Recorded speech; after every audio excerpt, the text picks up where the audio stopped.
Ġie inawgurat ix-xogħol ta' restawr fuq is-sur ta' San Nikola li jifret Bormla u l-Fgura. Ix-xogħol sar mid-Direttorat ta' Restawr u Preservazzjoni b'investiment ta' 650,000 euro.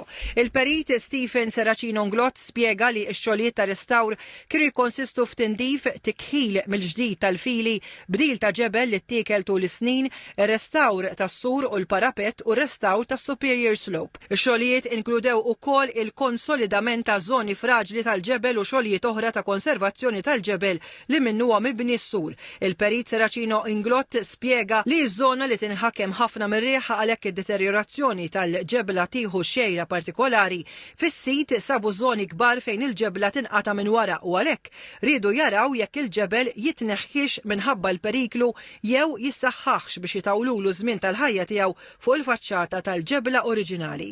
Waqt żjara fuq is-sit il-Ministru għall-Wirt Nazzjonali Arti u Gvern Lokali Owen Bonnici u segretarju parlamentari għall-Gvern Lokali Alison Zerafa Civelli spjegat li x-xogħlijiet fuq dan is-sur bdew f'Novembru ta' sentejn ilu u tlestew aktar kmieni din is-sena.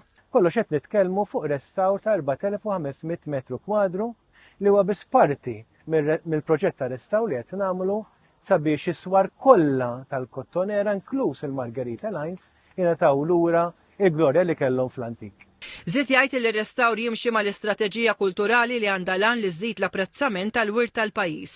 Is-Segretarju Parlamentari Alison Zerafa Civelli qalet li r-restawr huwa turija tal-ħidma li qed issir biex wieħed jipproteġi u jippreserva l-identità tal-pajjiż u jolli l-valur kulturali tal-lokalitajiet. Faħret ukoll il-ħaddiema tad-Direttorat tar-Restawr u l-Preservazzjoni li qed iwettqu xogħol ta' kwalità għolja bilha li jkomplu jollu l-valur kulturali tal-lokalitajiet tal-pajjiż.